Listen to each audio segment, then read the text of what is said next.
nga dili makita. Mga limbong ni Satanas pirming mo atake sa atong pultahan og bintana. Dili unod og dugo ang kontra sa kinabuhi, kundi mga espiritu sa kangit-ngit nga gustong mopukan kanimo og kanako dire. Lig-ono ng kaugalingon diya sa Ginoong gamhanan. Ayaw kahadlok bisan kusog ang unosog kasamok sa kalibutan. Kung mutindog ka uban sa gahom sa langit nung hari, walay makapildi sa Kristuhan nung matinudanon nga adunay paglaom sa dugan ug espiritu nga buhi. Isulob ang bugos nga'y nagiban sa kahaya, garon si Satanas dili makadaog sa pag-atake niyang mabangis ug mapintas. Kupot sa kamatuoran nga dili matarog sa unos, kayang pulong sa Ginoo maoy espada nga kusgan ug di matarog. Barugi ang pagtuo, ayaw gyud kawade. Sa espirituhan ng gubat si Kristo ang magmadaugon pirme. Helmet sa kaluwasan, duganong pagkamatarog. Bakos sa kamaturan nga ligon ug dili matayog sa panahon. Tameng sa pagtuo, batok sa panasakaaway.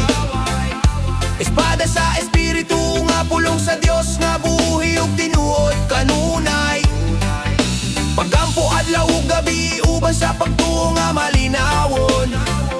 Efeso 6:10-18 dalan sa Kristohanong magmadaogon.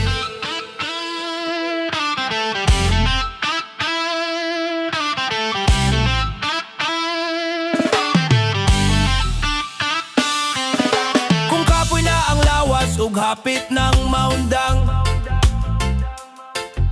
ang yawa magdalak kabalaka aron ang pagtuo mawala og mahuyang.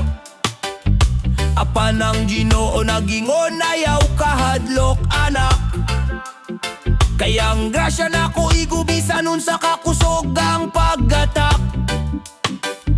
Sapatos sa mayong balita nga nagdalag kalinaw, bisan na sa paingon ang ebanghelyo maoy kusog nga kahayag sa kangit-ngit na dawalay kahumanan. Pagmatngon kanunay ug padayon sa pagampo, kayang Kristohanong magtukaw dili gyud mailad sa kaaway nga baka kunog limbongan. Barugi ang pagtuo, ayaw gyud kawade. Sa espirituhanong gubat si Kristo ang magmadaugon pirme. Helmet sa kaluwasan, dughanong pagkamatarong.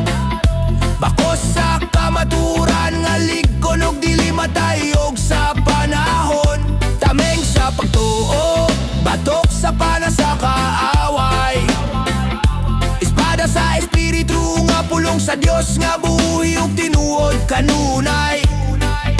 Pagampo adlaw ug gabi uban sa pagtuo nga malinawon.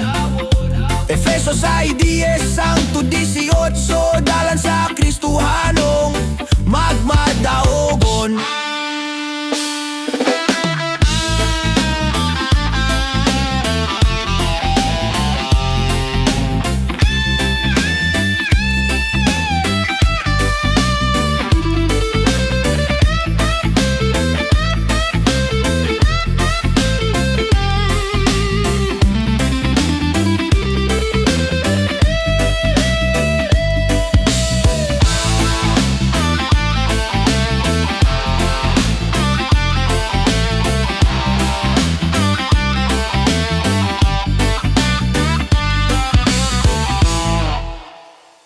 Barugi ang pagtuo, ayaw gyud kawade. Sa espirituhan ng gubat si Kristo ang magmadaugon pirme. Tameng sa pagtuo, ug espada sa espiritu nga balaan. Pinaagi sa pulong sa Dios ang yawa mapildi ang tud sa kahangturan. Pagampo kanunay, uban sa kusog ug kalayo, kayang Kristohanong matino Tudanon diligyod mapukan sayaw ang alimbungan ng traidor. Efeso 6:10-18